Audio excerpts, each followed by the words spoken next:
Viaje al pasado. Ahí estás. Con los brazos extendidos, casi se podría decir que abiertos de par en par, salió a su encuentro. Ahí estás. Repitió de nuevo, y su voz recorrió esa escala que asciende cada vez más luminosa desde la sorpresa hasta la absoluta felicidad, mientras miraba la figura de la amada, rodeándola de ternura. Ya empezaba a temer que no fueras a venir. De verdad. Tan poca confianza tienes en mí. Pero este leve reproche no era más que un juego de sus labios sonrientes, sus pupilas encendidas irradiaban la claridad azul de una absoluta confianza. No, no es eso, no he dudado. Hay en este mundo algo más fiel que tu palabra.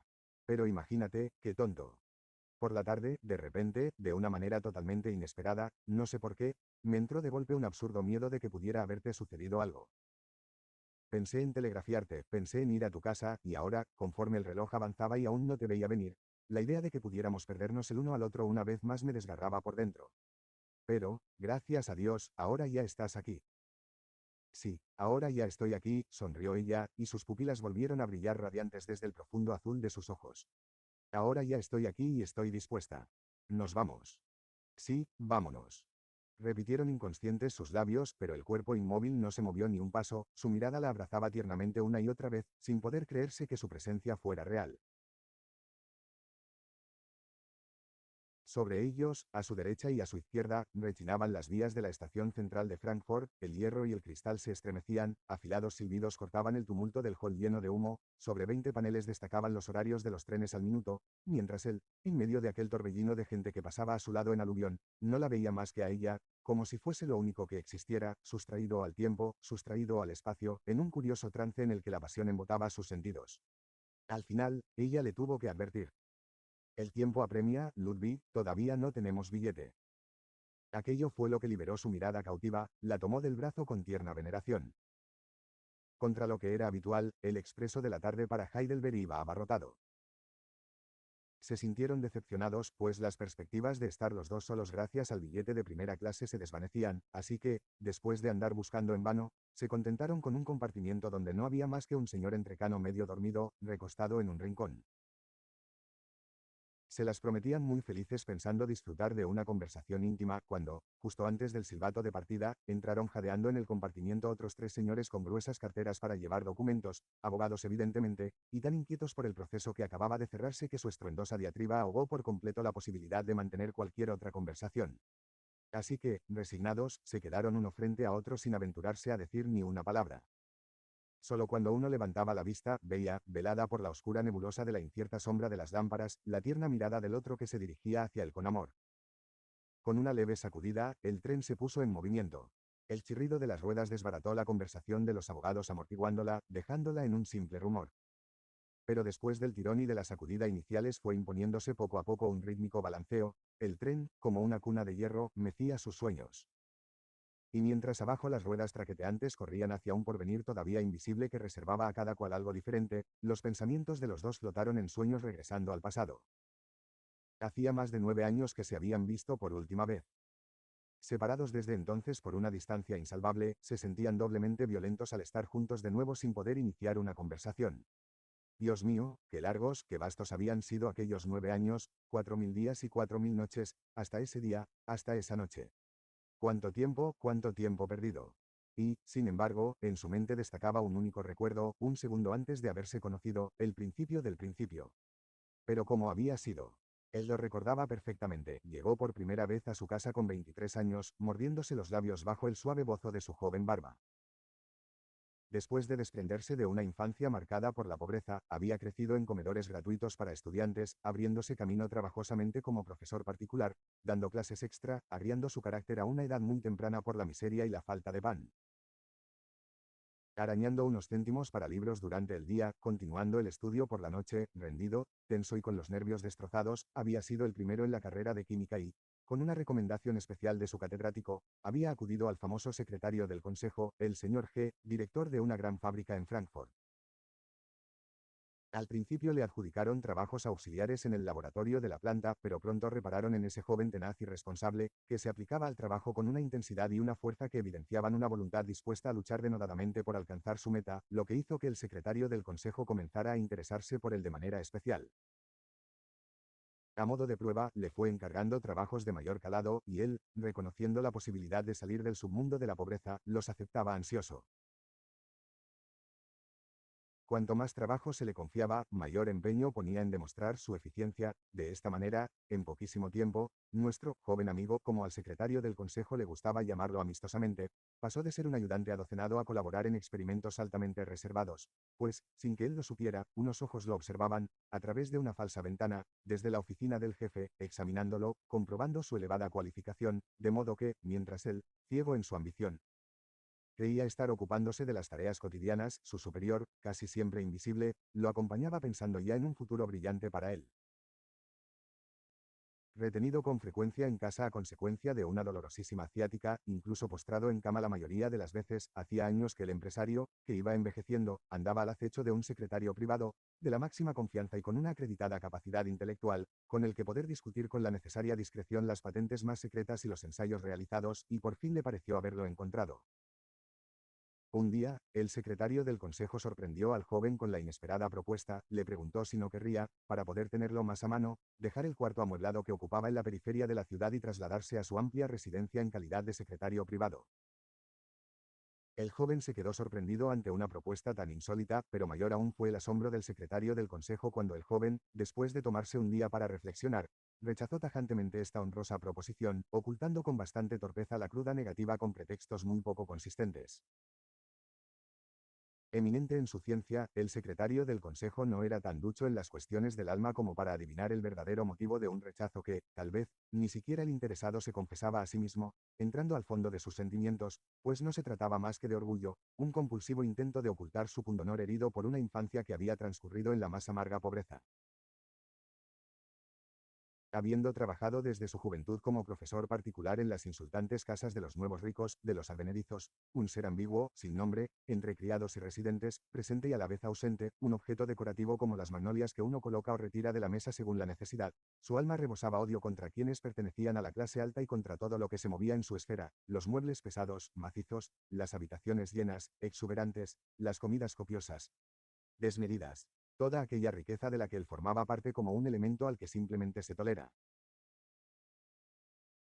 Todo lo que había vivido allí, las ofensas de los niños malcriados y la compasión, más ofensiva aún, de la señora de la casa cuando, a final de mes, deslizaba en su mano un par de billetes, las miradas irónicas y burlonas de las doncellas, siempre terribles con los sirvientes que, recién llegados con su tosca maleta de madera, iban, sin embargo, a estar por encima de ellas, y el tener que colocar en un baúl prestado el único traje que tenía junto con la ropa descolorida, más que remendada, infalibles símbolos de su pobreza. No, nunca más, se lo había jurado a sí mismo, nunca más volvería a vivir en una casa extraña, nunca más volvería a compartir espacio con los ricos antes de ser uno de ellos, nunca más haría patente su pobreza ni permitiría que lo hirieran otros, ofreciéndole viles obsequios. Nunca más, nunca más.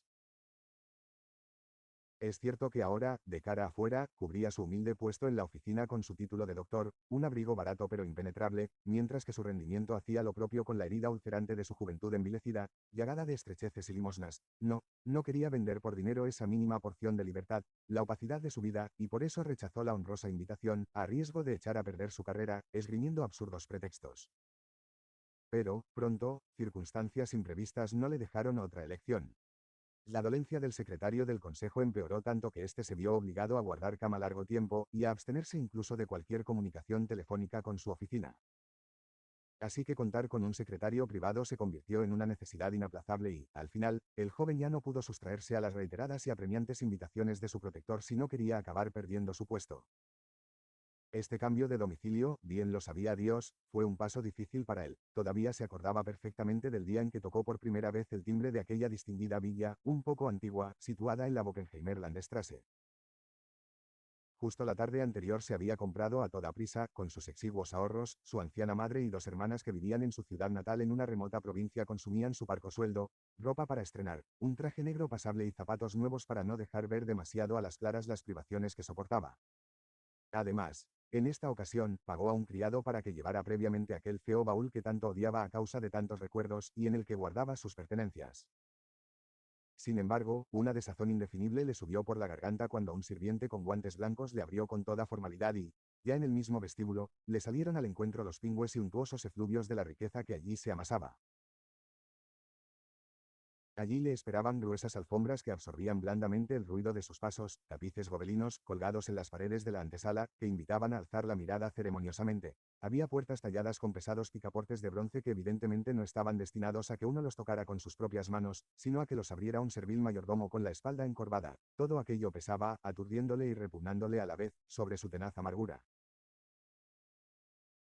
Y luego, cuando el sirviente lo condujo hasta aquella habitación extraña, con 3 ventanas, destinada a ser su vivienda permanente, primó la sensación de no pertenecer a aquel lugar, de ser un intruso. Él, que hasta ayer mismo ocupaba una pequeña habitación expuesta a las corrientes de aire de un cuarto piso en la parte trasera de una casa, con una cama de madera y una escudilla de hojalata para lavarse, estaba allí, donde cada utensilio se afirmaba con exuberante descaro, consciente de su valor monetario.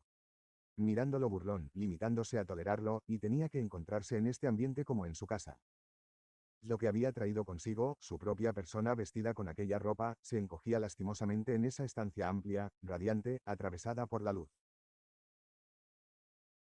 Su única chaqueta se bamboleaba ridículamente, como un ahorcado, en el amplio, espacioso, armario ropero. Las pocas cosas que utilizaba para lavarse, sus sufridos útiles para el afeitado, yacían como desechos o como un apero olvidado por un capataz sobre el amplio lavabo del tocador de mármol.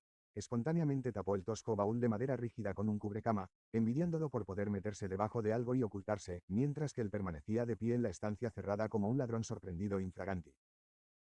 En vano intentó insuflarse ánimos, sobreponerse a la vergüenza y a la irritación de sentirse una nulidad, diciéndose que, en el fondo, era a él a quien habían requerido, al que habían solicitado.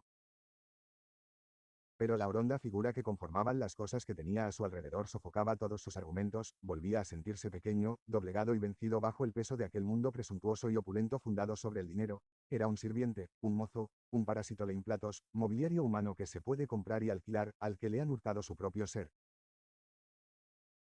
Y cuando el sirviente tocó levemente la puerta con los nudillos para anunciar con gesto helado y ademán impasible que la noble señora llamaba al señor doctor, sintió que, por primera vez desde hacía años, iba encogiéndose a medida que recorría perplejo las sucesivas habitaciones, y sus hombros se inclinaban adelantándose a una servil reverencia. Sintió que, al cabo de los años, brotaba en él la confusión y la inseguridad de cuando era muchacho.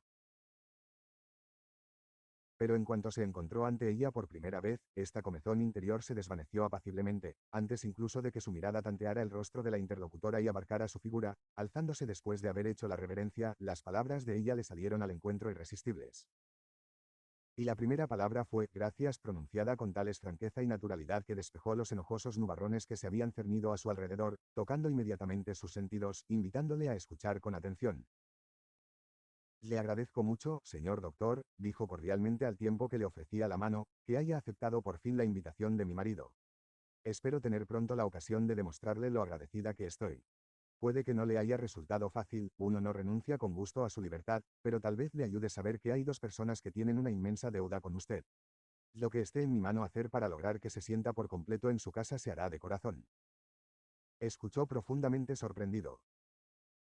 Como sabía ella que había vendido su libertad a regañadientes, como es que, con sus primeras palabras, ponía de pronto el dedo en la llaga, donde más le escocía, en lo más sensible de su ser, iba directa al punto donde palpitaba su miedo a perder la independencia y convertirse en alguien al que simplemente se tolera, al que se ha alquilado, que se tiene a sueldo.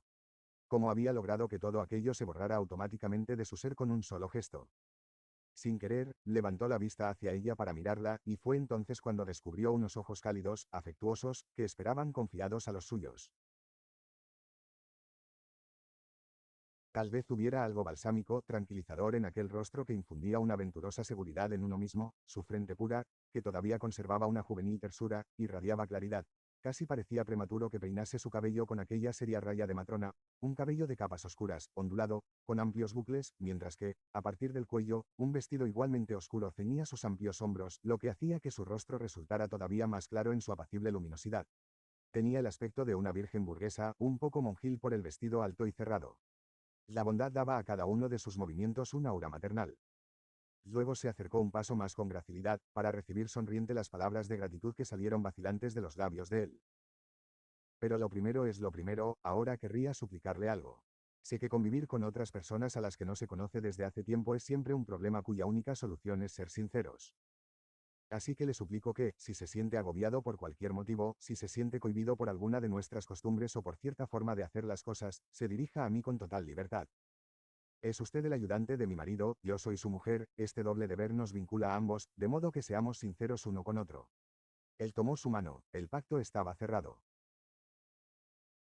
Y desde aquel instante se sintió unido a la casa, las preciosas estancias ya no le resultaban hostiles ni opresivas, al contrario, empezó a percibirlas de inmediato como un marco necesario de distinción que ofrecía una barrera frente al mundo exterior contradictorio, confuso y discorde, amortiguándolo con su armonía. Poco a poco fue reconociendo que, de alguna manera, un selecto sentido artístico subsumía aquel lujo en un orden superior, introduciendo espontáneamente aquel ritmo relajado en la existencia, en su propia vida, incluso en sus palabras. Se sentía extraordinariamente tranquilo, todos los sentimientos violentos, encendidos y apasionados perdieron su maldad, su encono, era como si las gruesas alfombras, las paredes revestidas, los coloridos cortinajes absorbieran misteriosamente la luz y el ruido de la calle, y, al mismo tiempo, sintió que el orden en que se mecía no estaba suspendido en el vacío, sino que entroncaba con la presencia de aquella mujer callada y envuelta siempre en una bondadosa sonrisa. Y la magia que sintió en aquellos primeros minutos se convirtió en una gracia natural en las semanas y meses siguientes, con discreción y tacto, esa mujer le atraía poco a poco, sin que él la sintiese ejercer presión alguna, al círculo íntimo de la vida doméstica. Acogido, pero no vigilado, era objeto de amables atenciones en todos los sentidos, sus menores deseos se cumplían apenas los insinuaba, como si fuera cosa de duendes, con tanta discreción que hacía innecesario dar las gracias de una manera especial. Si una tarde, hojeando una carpeta de valiosos grabados, había mostrado una inmensa admiración por uno de ellos, del puño de Rembrandt, 2 días más tarde encontraba la reproducción ya enmarcada colgada sobre su escritorio. Si había hecho mención a un libro recomendado por un amigo, días después lo encontraba por casualidad en la estantería de la biblioteca. Sin darse cuenta, la habitación iba adaptándose a sus gustos y hábitos. La mayoría de las veces no notaba absolutamente nada al principio, no caía en el detalle que había cambiado, solo que se había vuelto más acogedora, más colorida y cálida, hasta que al final se daba cuenta de que aquella colcha oriental bordada que había admirado una vez en un escaparate cubría la otomana o que ahora la lámpara era más luminosa gracias a una pantalla de seda de color frambuesa. Aquella atmósfera le agradaba cada vez más, abandonaba de mala gana la casa en la que había encontrado un entrañable amigo en el hijo de la pareja, que tenía 11 años, y disfrutaba mucho acompañándolo a él y a su madre al teatro o a conciertos. Sin darse cuenta, toda su actividad fuera de las horas de trabajo estaba envuelta en la suave luz de luna que irradiaba la apacible presencia de ella. Había amado a aquella mujer desde su primer encuentro, pero, a pesar de la irresistible pasión que dominaba sus sentimientos, filtrándose en sus sueños, le faltaba algo decisivo que conmoviera su ser. Tomar conciencia de que, al margen de excusas, lo que se empeñaba en ocultarse a sí mismo bajo el nombre de admiración, respeto o afecto, hacía tiempo que se había convertido en puro amor, un amor obsesivo, desatado, ardiente. Sin embargo, en su interior, todavía se veía como un sirviente, y ello oscurecía sus sentimientos, reprimiéndolos. Esa mujer deslumbrante, que irradiaba una madurez celestial, resguardada en su riqueza, le parecía tan lejana, tan alta, tan diferente a todas las que había conocido hasta entonces, que le hubiera resultado una blasfemia considerarla sometida al sexo y a la misma ley de la sangre que regía para las pocas mujeres que las estrecheces de su juventud le habían permitido disfrutar, las doncellas de las casas donde trabajó como preceptor y que le habían abierto su puerta por la curiosidad de comprobar si él, que había estudiado, hacía una cosa diferente que el cochero, que el mozo, o bien las modistillas que se había encontrado en la penumbra de las farolas de camino a casa. No, eso era otra cosa. Brillaba desde otra esfera, carente de concupiscencia, pura e intangible, ni en el más apasionado de sus sueños se atrevía a desnudarla. Confuso como un muchacho, pendía suspendido del aroma de su presencia, disfrutando cada movimiento como si fuera música, satisfecho de su confianza y con el constante temor de revelar el exacerbado sentimiento que le movía, sentimiento que todavía carecía de nombre, aunque ya hacía tiempo que se había consolidado y traspasaba con su fuego cualquier disfraz. Pero el amor solo se confirma de verdad como tal cuando deja de revolverse dolorosamente en el interior de uno, oscuro como un embrión, y es nombrado con los labios y el aliento, cuando se atreve a confesar su existencia. Aunque el sentimiento se obstine en perseverar como crisálida, siempre llega el momento en que el vago capullo eclosiona de repente y se precipita con el doble de violencia desde la altura hasta lo más hondo del corazón sobresaltado. Esto es lo que sucedió, bastante tarde, el segundo año que vivía en la casa como uno más. El secretario del consejo le llamó un domingo a su despacho. El hecho de que no le dedicara más que un fugaz saludo antes de cerrar la puerta falsa, algo totalmente inhabitual, y que además diera instrucciones a través del interfono para que nadie los molestase, era un significativo presagio de que iba a notificarle algo especial. El viejo caballero le ofreció un cigarro y encendió el suyo ceremoniosamente, como si quisiera ganar tiempo antes de comenzar un discurso que, era evidente, tenía perfectamente pensado. Al principio se refirió uno por uno a los muchos servicios que le tenía que agradecer. En ese aspecto, había superado su confianza y su generosa entrega, jamás había tenido que lamentar, ni siquiera en los negocios más delicados, el haber creído en alguien que había tratado tan poco. Ahora bien, el día anterior habían llegado importantes noticias de sus empresas de ultramar que no dudaba en confiarle. El nuevo procedimiento químico del que estaba al corriente exigía grandes cantidades de cierto mineral y un telegrama le había anunciado que precisamente entonces se acababan de encontrar grandes yacimientos en México. Ahora lo principal era la rapidez, presentarse cuanto antes para asumir su gerencia, organizar en el acto su explotación y aprovechamiento, antes de que las multinacionales americanas se hicieran con esta oportunidad. Para ello se necesitaba un hombre en quien poder confiar y que además fuese joven y enérgico. Para él, personalmente, sería un duro golpe tener que prescindir en ese momento de un colaborador de confianza y tan leal. Sin embargo, había considerado que era su deber proponerlo como candidato al Consejo de Administración por ser el más capaz, el único apto. En su fuero interno se consolaba con la certeza de poder asegurarle un espléndido futuro. En 2 años no solo podría reunir una pequeña fortuna gracias a las generosas retribuciones, sino que además, a su regreso, le reservaría un puesto directivo en la empresa. Por lo demás, dijo por fin el secretario del consejo abriendo la mano y dándole la enhorabuena, tengo el presentimiento de que un día volverá para sentarse aquí, en mi silla, y llevará a término lo que yo, que ya soy un hombre mayor, empecé hace 3 décadas. Un encargo semejante que de pronto le caía del cielo alegremente, como no iba a confundir a una persona ambiciosa como él. Allí estaba por fin la puerta abierta, dinamitada por una explosión, que le habría de sacar del submundo de la pobreza, de la vida sin lustre del servir y el obedecer, de las perpetuas reverencias de quien está obligado a pensar y comportarse con humildad. Se quedó mirando absorto y ansioso a los papeles y al telegrama donde unos signos jeroglíficos iban perfilando poco a poco el incierto y colosal contorno de un grandioso plan. De repente, una cascada de cifras cayó con estrépito sobre él, miles, cientos de miles, millones que habría que administrar, contabilizar, ganar, una atmósfera ardiente donde se respiraba un poder absoluto, en la que se alzaba inesperadamente, embotado y con el corazón palpitante, como en un globo de ensueño, apartándose de la tosca y servil esfera de su existencia. Y además no solo estaba el dinero, no solo era el negocio, la empresa, el juego y la responsabilidad, no, un atractivo sin igual le tentaba seductoramente.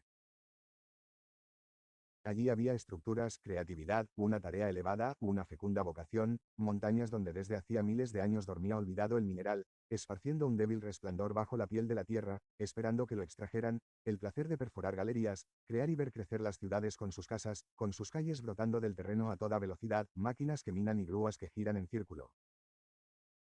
Detrás de la desnuda maraña de cálculos, empezaba a florecer tropicalmente un nuevo pedazo de mundo tocado por el hombre con imágenes fantásticas y, sin embargo, plásticas, fincas, granjas, fábricas, almacenes que tendría que colocar en medio de la nada, organizando y ordenándolo todo. El aire del mar, macerado por la embriaguez de la distancia, penetró de repente en la pequeña habitación acolchada, las cifras ascendían hasta alcanzar una suma fantástica. Inflamado por el entusiasmo, arrebatado por un delirio que imprimía a cualquier decisión el encanto fascinante de un vuelo, cerraron a grandes rasgos los aspectos generales y también llegaron a un acuerdo sobre las cuestiones puramente prácticas. De repente, escuchó chasquear un cheque que fue a parar a su mano, se trataba de una cantidad inusitada para cubrir los gastos del viaje, y, reiterando sus mejores deseos, fijaron su partida en el próximo vapor de la línea del sur, al cabo de 10 días. Acalorado todavía por el torbellino de cifras, tambaleándose por el remolino de posibilidades que se le presentaban, había salido por la puerta del despacho con la mirada perdida, errante. Se detuvo un segundo a pensar si aquella entrevista no habría sido más que una alucinación de su deseo sobreexcitado. Había alzado el vuelo que lo elevaría desde las profundidades hasta la deslumbrante esfera de la plenitud, su sangre todavía bullía por el impetuoso ascenso, por un instante tuvo que cerrar los ojos, igual que cuando uno respira hondo solo para sentirse más completo, para disfrutar más intensamente, más particularmente de su yo interior. No fue más que un minuto, pero cuando levantó la mirada de nuevo, ya más o menos restablecido, sus ojos fueron tanteando la conocida antesala hasta dar por casualidad con un cuadro que colgaba sobre el gran arcón, el retrato de ella. Cerrando dulcemente los labios en los que se formaba una tranquila ensenada, lo miraba sonriente y reflexiva a un tiempo, como si hubiera comprendido cada palabra que se decía en su interior. Y entonces, en aquel instante, atravesó de pronto por su mente, como si fuera un relámpago, un pensamiento completamente olvidado, que aceptar aquel puesto también significaba abandonar esa casa. Dios mío, abandonarla a ella. Aquello rasgó como un cuchillo la vela de su alegría orgullosamente hinchada. Y, en ese instante de descontrol, en medio de su sorpresa, el armazón que había ido levantando artificialmente a propósito de su traslado se desplomó sobre su corazón, el músculo cardíaco se estremeció repentinamente y sintió un dolor mortal, casi desgarrador, ante la idea de prescindir de ella. Ella, Dios mío, dejarla a ella. ¿Cómo había podido pensar siquiera en separarse de ella, como si él todavía se perteneciera a sí mismo, como si no estuviera cautivo de su existencia con todas las ataduras y raíces del sentimiento? Un dolor violento, elemental, le hizo estremecerse, un golpe que le atravesó el cuerpo entero desde la frente hasta el fundamento del corazón, un desgarrón que lo iluminaba todo, como un relámpago sobre el cielo nocturno. Ahora, bajo aquella luz deslumbrante, era vano no reconocer que en cada nervio, en cada fibra de su interior florecía el amor por ella, su amada. Y en cuanto articuló sin voz aquella palabra mágica, un número infinito de pequeñas asociaciones y recuerdos se precipitaron sobre él, atravesando su conciencia, iluminando despiadadamente, a una velocidad que solo el horror extremo puede imprimir, sus sentimientos, detalles que, hasta entonces, nunca se había atrevido a admitir o a interpretar. Y fue entonces cuando comprendió que hacía meses que estaba completamente rendido a ella. No había sido esa misma Semana Santa, en la que ella se había marchado 3 días con sus parientes, cuando había estado andando a ciegas de habitación en habitación como si estuviera perdido, incapaz de leer un libro, alterado sin saber por qué. Y luego, la noche en que regresaba, no había estado esperando hasta la 1 de la madrugada para oír sus pasos. No había escudriñado las escaleras en innumerables ocasiones, nervioso, impaciente, adelantándose a la llegada del coche. Se acordó del helado escalofrío que le subía desde los dedos hasta la nuca cuando casualmente su mano acariciaba la de ella en el teatro, se estremecía con cientos de esos pequeños recuerdos apenas conscientes, aquellas fruslerías sentimentales se precipitaban en su sangre, rugiendo como si hubieran hecho saltar las esclusas de su conciencia, yendo a parar directamente a su corazón. Tuvo que apretar la mano contra el pecho, que le palpitaba con fuerza, aunque ya no servía de nada, ya no podía eludir por más tiempo la realidad que su instinto tímido y respetuoso había oscurecido hurtándola a la luz con todo tipo de cautelas, ya no podía vivir sin la presencia de ella. 2 años, 2 meses, 2 semanas simplemente, sin aquella suave luz sobre su camino, sin contar con sus amenas conversaciones todas las tardes. No, no, no lo podría soportar. Y lo que hacía solo 10 minutos le había llenado de orgullo, su misión en México, el ascenso, el poder creador, se había contraído, había estallado como una radiante pompa de jabón. Y ya solo quedaba la distancia, la ausencia, el cautiverio, el destierro, el exilio, la aniquilación, una separación a la que no se podía sobrevivir. No, no era posible. Y ahí va a poner su mano temblorosa sobre el picaporte para volver a entrar en la habitación y comunicarle al secretario del consejo que renunciaba, que no se sentía digno del cargo y que prefería quedarse en la casa, cuando surgió el miedo, aconsejándole que no lo hiciera, que no revelara prematuramente un secreto que acababa de descubrirse a sí mismo. Y, agotado, dejó caer su mano febril apartándola del frío metal. Volvió a levantar la vista hacia el cuadro, los ojos parecían observarle con una mirada cada vez más profunda, pero ya no encontró la sonrisa en su boca. No lo miraba seria, casi triste desde el cuadro, como si intentara decir, has querido olvidarme. No soportaba esa mirada pintada y, sin embargo, viva, entró tambaleándose en su habitación y se hundió en la cama con un sentimiento de pavor extraordinario, a punto de desmayarse y, sin embargo, traspasado por una misteriosa dulzura. Se puso a recordar ansioso todo lo pasado, lo que había vivido en esa casa desde el primer momento, y todo, incluso el detalle más insignificante, cobraba peso y se veía con otra luz. En su interior, todo se iluminaba con el resplandor del reconocimiento, todo era ligero y se elevaba flotando con el aire caliente de la pasión. Se acordó de todas las atenciones que había recibido de ella. Todavía quedaban sus huellas alrededor, recorrió con la mirada las cosas que su mano había tocado y cada una conservaba parte de su beatífica presencia. Ella estaba allí, en aquellas cosas, sentía que su afecto perduraba en ellas. La certeza de las atenciones que le había prodigado se apoderó de sus sentimientos, sin embargo, por debajo de esta corriente, en lo más profundo de su ser, todavía había algo escabroso que se resistía como una piedra, algo que había que elevar, algo que debía apartarse para que su amor se pudiera derramar con completa libertad. Con mucha cautela, se acercó a tientas a ese terreno oscuro en lo más bajo de su sentimiento, ya sabía de qué se trataba y, sin embargo, no se atrevía a poner la mano sobre ello. No obstante, la corriente lo arrastraba dejándole una y otra vez en el mismo punto, ante una sola pregunta, ¿había verdadero afecto? Ya no se atrevía a decir amor, en todas esas pequeñas atenciones.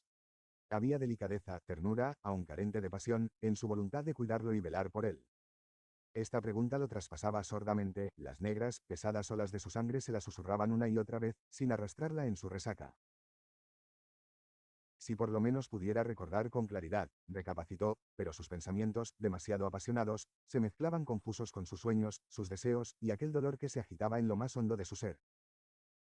Así se quedó sobre la cama, insensible, abstraído, desconcertado por aquella amalgama de sensaciones, tal vez una hora o dos, hasta que, de repente, una tierna llamada a la puerta lo sobresaltó, unos nudillos cuidadosos, finos, que creyó reconocer.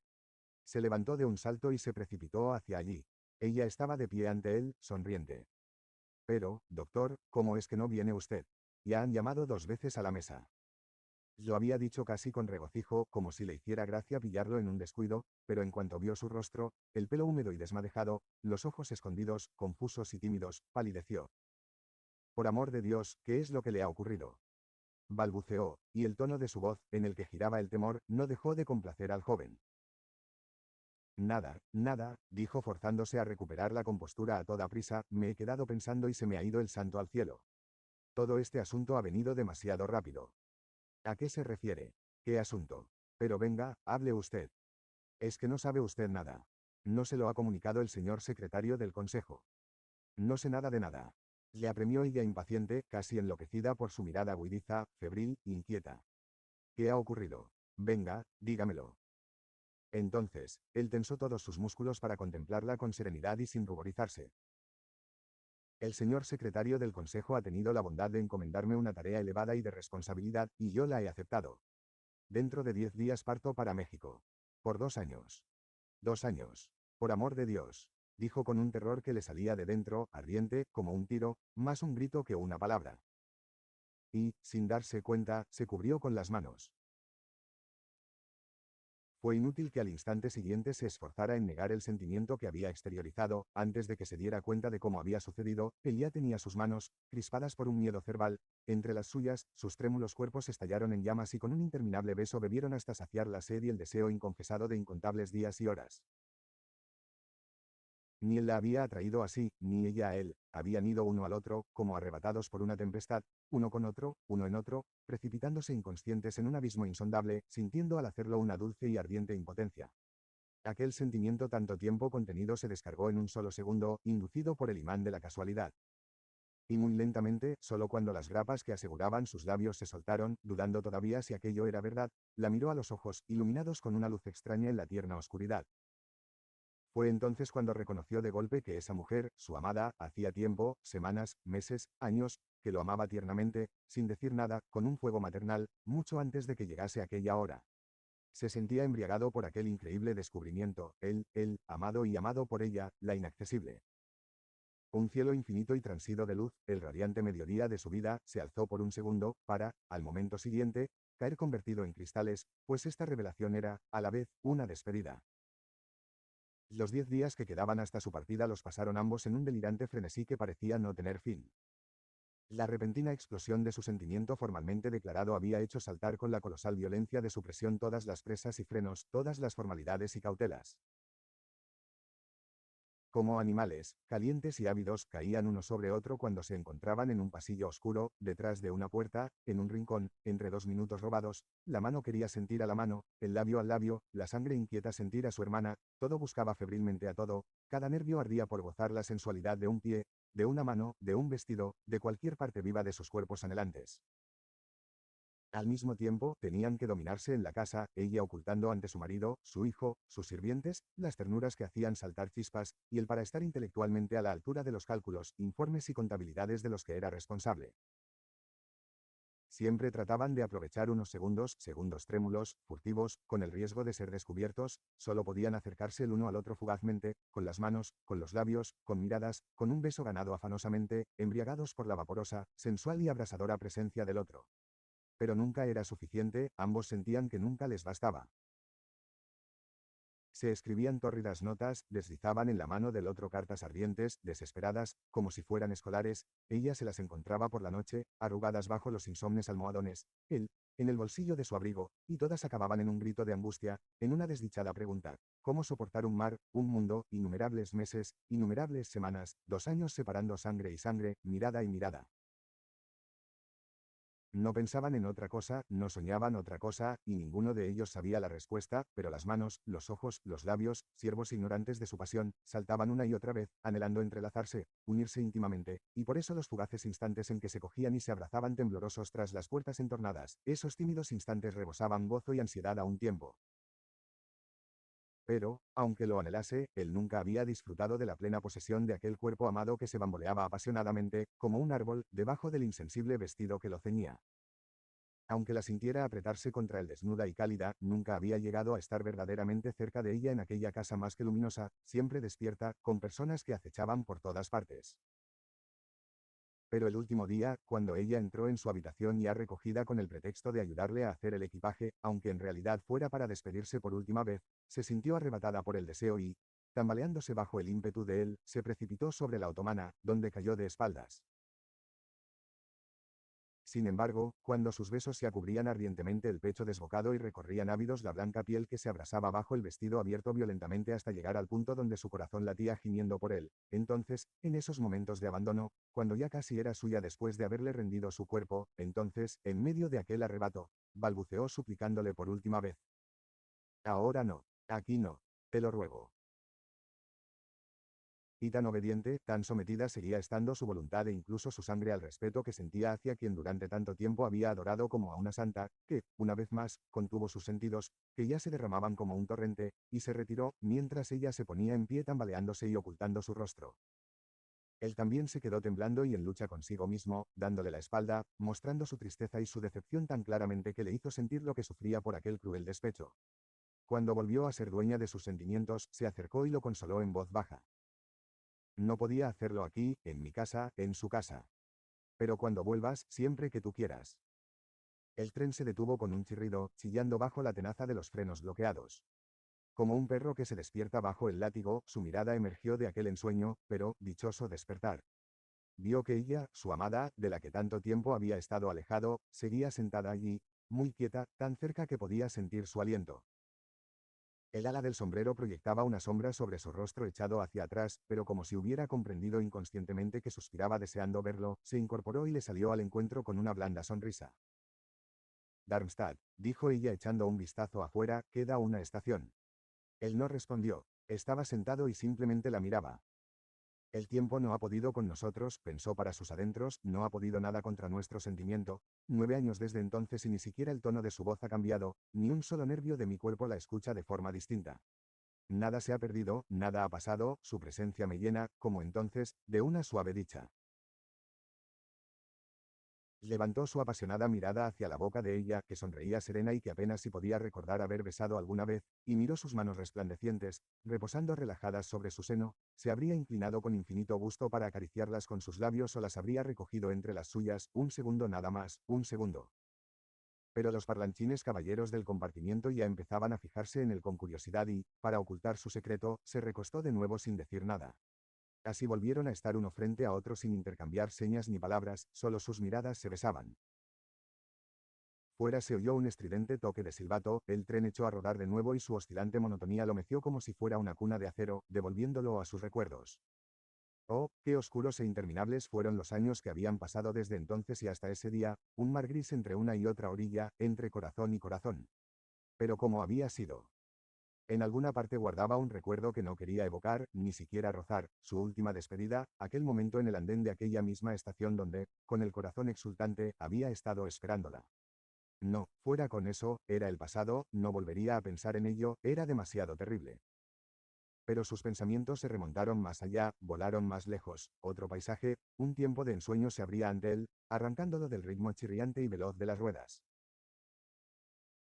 Aquel día se había ido a México con el alma destrozada, y los primeros meses, las primeras semanas antes de recibir noticias de ella fueron espantosos, no pudo soportarlos más que metiéndose a presión en el cerebro cifras y proyectos, agotando su cuerpo con cabalgadas y expediciones por todo el territorio, con negociaciones e indagaciones interminables, que, sin embargo, llevaba resueltamente hasta el final. Desde la mañana hasta la noche se enclaustraba en el gabinete de trabajo que tenía en la empresa machacando cifras, hablando, escribiendo, trabajando sin pausa, solo para oír como una voz en su interior gritaba angustiosamente un nombre, el nombre de ella. Se aturdía con el trabajo como otros con el alcohol o con las drogas, solo para sofocar esos sentimientos que eran más fuertes que él. Sin embargo, todas las tardes, por muy cansado que estuviera, se sentaba para registrar hoja a hoja, hora tras hora, todo lo que había hecho durante el día, y con cada correo enviaba pilas enteras de cuartillas escritas con pulso tembloroso a una dirección encubierta pactada de antemano, para que, aun en la distancia, su amada pudiera participar de su vida como ocurría cuando estaba en la casa, hora a hora, y él pudiera intuir su dulce mirada velando sobre su tarea diaria, por encima de miles de millas marinas, de colinas y horizontes. Y las cartas que recibía se lo agradecían. Una escritura recta y palabras serenas que revelaban una pasión contenida, hablaban sosegadamente, sin quejarse, del paso de los días, y era como si sintiera sus firmes ojos azules fijos en él. Solo le faltaba la sonrisa, aquella sonrisa que lo apaciguaba, que quitaba gravedad a su porte serio. Esas cartas se habían convertido en la comida y la bebida de aquel solitario. Se las llevaba consigo amorosamente cuando salía de viaje por las estepas y montañas, había hecho coser en la silla de montar unos bolsillos especiales para ello, que estaban protegidos contra los repentinos aguaceros y la humedad de los ríos que tenían que cruzar en sus expediciones.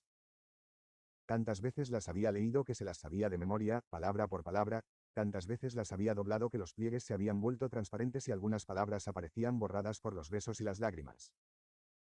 Más de una vez, cuando estaba solo y sabía que no había nadie alrededor, se las leyó en voz alta, pronunciando una palabra tras otra con la misma cadencia de su voz, para conjurar así, mágicamente, a su amada ausente, en la distancia.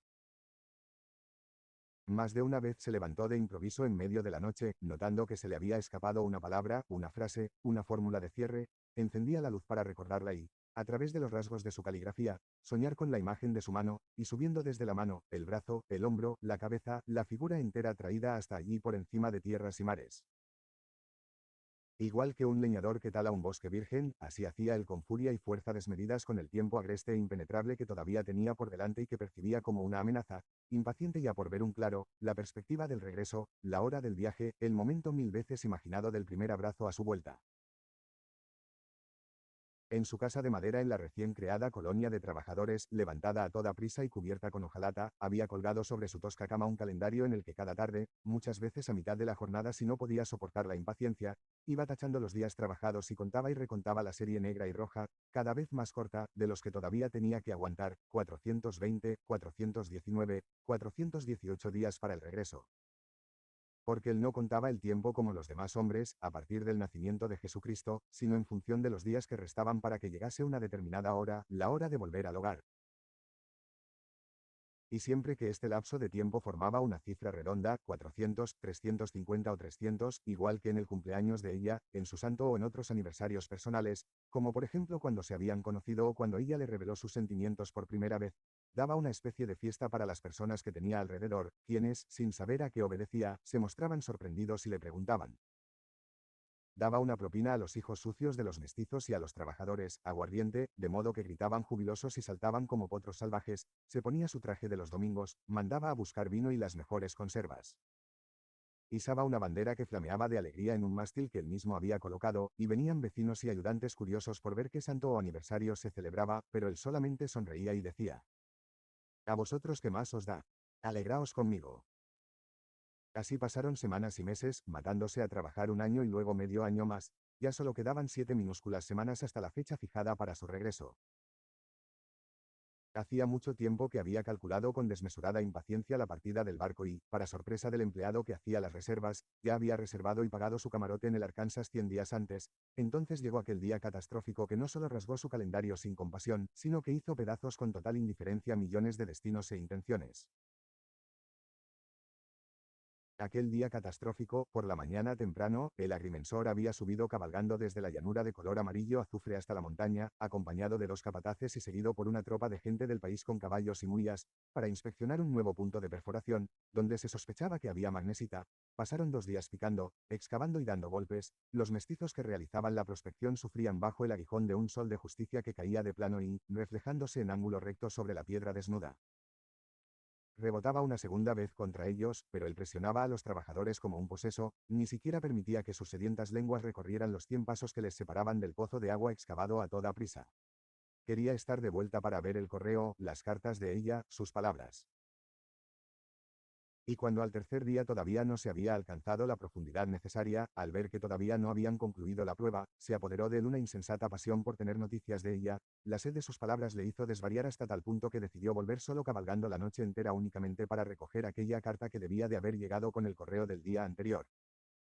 Indiferente, dejó atrás a los otros en sus tiendas de campaña y recorrió a caballo aquel oscuro y peligroso camino de herradura durante toda la noche, acompañado solo por un mozo, hasta llegar a la estación de ferrocarril.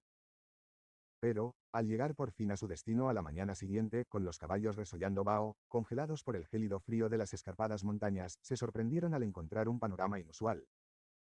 Los pocos colonos blancos que vivían allí habían dejado su trabajo y habían formado un grupo alrededor de la estación, en medio de un remolino de mestizos y gente del país que gritaban, preguntaban y miraban embobados. Les costó esfuerzo atravesar aquella agitada maraña. Entonces, en la oficina, se enteraron de una insospechada noticia. Habían llegado telegramas de la costa diciendo que Europa estaba en guerra. Alemania contra Francia, Austria contra Rusia. Él no se lo quería creer, se subió a aquel jamelgo que avanzaba a trompicones y le clavó las espuelas en los flancos con tanta furia que el asustado animal se levantó sobre sus patas traseras y relinchando salió al galope hacia la sede de la autoridad local. Allí se enteró de noticias todavía más deprimentes, la información era correcta e incluso peor, Inglaterra también había declarado la guerra, al tiempo que bloqueaba a los alemanes el tráfico transoceánico. Entre un continente y otro había caído un tajante telón de acero por tiempo indefinido. Su primera reacción fue de cólera, y se puso a golpear la mesa con los puños cerrados, absurdamente, como si quisiera descargarlos sobre un enemigo invisible. En realidad, era la misma rabia con que millones de hombres impotentes golpeaban entonces los muros de la mazmorra del destino. Inmediatamente después sopesó todas las posibilidades de pasar al otro lado ilegalmente, recurriendo a la astucia o a la violencia para dar jaque a su sino. Pero el cónsul inglés, que resultó estar presente allí y con el que había trabado amistad, le advirtió prudentemente de que, a partir de entonces, estaría obligado a vigilar cada uno de los pasos que diera. De modo que su único consuelo fue la esperanza, que no tardó en defraudar a millones de hombres, de que semejante locura no durara demasiado. En pocas semanas, en pocos meses habría concluido aquella torpeza, responsabilidad de diplomáticos y generales descontrolados. Y a ese flojo aguardiente de escasa calidad que era la esperanza se añadió pronto otro más bullante, que aturdía con más fuerza, el trabajo. Mediante un cablegrama que su empresa le transmitió a través de Suecia recibió el encargo de tomar medidas preventivas para evitar la posibilidad de un embargo judicial. Tenía que conseguir que la compañía se independizara de la central, para dirigirla como si fuera mexicana sirviéndose de algunos hombres de paja. La situación exigiría desplegar una extraordinaria energía, pues también la guerra, ese despótico empresario, necesitaría mineral de las excavaciones, por lo que la explotación debería acelerarse intensificando la actividad. Aquello absorbió todas sus fuerzas, se impuso sobre cualquier pensamiento caprichoso. Trabajaba 12, 14 horas al día con obsesiva dedicación, para, a última hora de la tarde, abatido por esa catapulta de cifras, hundirse en la cama agotado, insomne pero inconsciente. Sin embargo, a pesar de que seguía creyendo que todo aquello no había afectado a sus sentimientos, lo cierto es que poco a poco su pasión iba cediendo y transformándose. No está en la esencia de la naturaleza humana vivir solo de recuerdos, y así como las plantas y cualquier ser necesitan la fuerza nutricia de la tierra y la luz del cielo filtrada una y otra vez, para que sus colores no palidezcan y sus cálices no se deshojen marchitos, también los sueños, que parecen no ser de este mundo, necesitan alimentarse de sensaciones, el sostén de la ternura y de lo palpable, de otro modo su sangre y su intensidad pierden brillo. Así le sucedió también a ese joven apasionado, antes de que él mismo se diera cuenta, cuando durante semanas, meses y, al final, un año y luego otro más no le llegó ni una sola noticia de ella, ni siquiera unas palabras escritas. Su amada no volvió a dar señales de vida, entonces su imagen comenzó a oscurecerse poco a poco hasta caer en un crepúsculo. Cada día de trabajo quemado dejaba un par de motitas de ceniza sobre su recuerdo, todavía ardía incandescente con rojo fulgor a través de la herrumbre, pero, al final, la cubierta gris se fue haciendo más y más gruesa. Todavía se ponía a leer sus cartas de vez en cuando, pero la tinta se había quedado pálida, las palabras ya no conmovían su corazón y una vez se asustó al ver su fotografía, porque ya no podía recordar el color de sus ojos. Y cada vez eran más raras las ocasiones en las que sacaba aquellas preciosas prendas, en otro tiempo mágicas y reconfortantes, cansado, sin saberlo, de su eterna quietud, de aquella absurda conversación con una sombra que no daba respuesta alguna. Por lo demás, la empresa, que crecía rápidamente, había traído gente y nuevos colegas, él buscaba compañía, buscaba amigos, buscaba mujeres. Y cuando, el tercer año de guerra, un viaje de negocios le llevó a la casa de un gran comerciante alemán de Veracruz y conoció a su rubia hija, discreta y hogareña, se apoderó de él el miedo a quedarse solo para siempre en medio de un mundo que se venía abajo por el odio, la guerra y la locura. Tomó una rápida decisión y se casó con la muchacha. Luego llegó un hijo, lo siguió un segundo, flores vivas que nacían sobre la tumba olvidada de su amor. El círculo se había cerrado, fuera quedaba la ruidosa actividad, dentro, la paz doméstica, y, al cabo de 4 o 5 años, ya no volvió a saber más del hombre que había sido antes. Pero entonces llegó aquel día, un día atronador, con una tempestad de campanas, en el que los hilos del telégrafo se estremecieron y en todas las callejuelas de la ciudad se alzaron al mismo tiempo voces que daban gritos de júbilo, mientras unas letras grandes como puños proclamaban por fin la gran noticia: se había firmado la paz. Entonces, los ingleses y los americanos del lugar salieron a las ventanas lanzando hurras y cantando alegremente, sin ninguna consideración, para celebrar la ruina de la patria de él. Ese día, junto con los demás recuerdos de su país, cuyo amor volvía a confirmar en la desdicha, también se alzó aquella figura, obligándole a hacerle un lugar entre sus sentimientos. ¿Cómo le habría ido a ella durante todos esos años de miserias y privaciones que los periódicos de allí habían retratado con generosa amplitud, informando de todo con celo y diligencia, y sin privarse tampoco de hacer burlas? ¿Habrían respetado la casa de ella, su casa, o habría sido saqueada en las revueltas?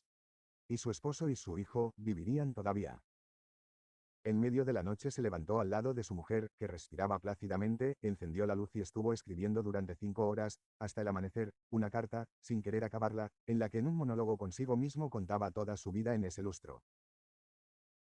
Al cabo de 2 meses, cuando ya se había olvidado de su propia carta, llegó la respuesta. Indeciso, sopesó el voluminoso sobre que tenía entre sus manos, excitado por aquella letra que conocía íntimamente, no se atrevió a romper de inmediato el lacre que lo celaba, como si aquel sobre cerrado contuviera algo prohibido, igual que la caja de Pandora.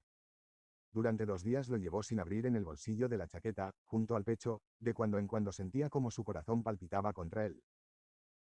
Pero, cuando por fin abrió la carta, descubrió que estaba redactada sin esa familiaridad que importuna y, por otro lado, que prescindía también de fríos formalismos. En los tranquilos rasgos de la escritura respiraba inmutable aquella tierna solicitud que desde siempre lo había subyugado. Su marido había muerto justo al principio de la guerra, casi no se atrevía a lamentarlo, porque así se había ahorrado ver su empresa amenazada, la ocupación de su ciudad y la miseria de su pueblo ebrio de victoria antes de tiempo. Ella y su hijo estaban sanos y salvos, y le alegraba mucho recibir noticias tan agradables de él, mucho mejores de las que ella podía referir. Le felicitaba sin reservas y con toda sinceridad por su matrimonio. Él no podía evitar escucharla con desconfianza en su corazón, pero no había ninguna doblez, nada solapado que empañara la transparencia de los sentimientos que exteriorizaba. Todo lo que decía era limpio, sin ninguna exageración, jactancia o sentimentalismo. Todo lo pasado parecía haberse disuelto sin dejar huellas en el afecto que seguía manifestando por él. Su pasión se había esclarecido iluminando una amistad cristalina. No habría esperado otra cosa de su noble corazón, pero, al sentir su temple sereno y firme, de repente, le pareció estar viendo de nuevo sus ojos, su carácter grave y, sin embargo, lleno de bondad, como reflejaba su sonrisa, sintió una emotiva gratitud. Se sentó inmediatamente y le escribió una carta larga y detallada, retomando con naturalidad su costumbre de intercambiarse informes sobre su vida, de la que hacía tanto habían prescindido. Respecto a eso, el temporal que se había desatado sobre el mundo no había logrado destruir nada. Se sintió profundamente agradecido al contemplar entonces el nítido perfil de su vida. Había logrado el ascenso social, la empresa prosperaba, en casa sus hijos iban creciendo poco a poco como tiernos brotes que florecen, hablaban, jugaban, lo miraban amablemente y alegraban sus tardes. Y de su pasado, de aquel encendido ardor de su juventud que había consumido sus noches y sus días haciéndole sufrir, ya solo quedaba un luminoso resplandor, la luz de una amistad serena, cordial, sin exigencias ni riesgos. Por eso, cuando 2 años después viajó a Berlín por encargo de una compañía americana para negociar unas patentes químicas, pensó que era completamente natural aprovechar su estancia en Alemania para ir a saludar en persona a su antigua amada convertida ahora en amiga. En cuanto llegó a Berlín, lo primero que hizo fue pedir en el hotel que le pusieran en contacto con Frankfurt. Le pareció todo un símbolo que el número no hubiera cambiado en esos 9 años. Buen presagio, pensó, nada ha cambiado.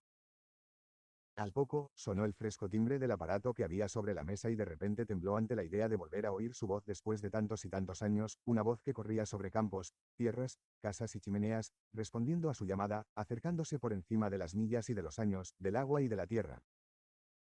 Y en cuanto respondió con su nombre, salió a su encuentro un grito impetuoso, conmovedor, sorprendido y asombrado que decía, Ludwig, eres tú, y que, después de entrar en su oído, bajó retumbando directo al corazón, donde se agolpó súbitamente toda su sangre.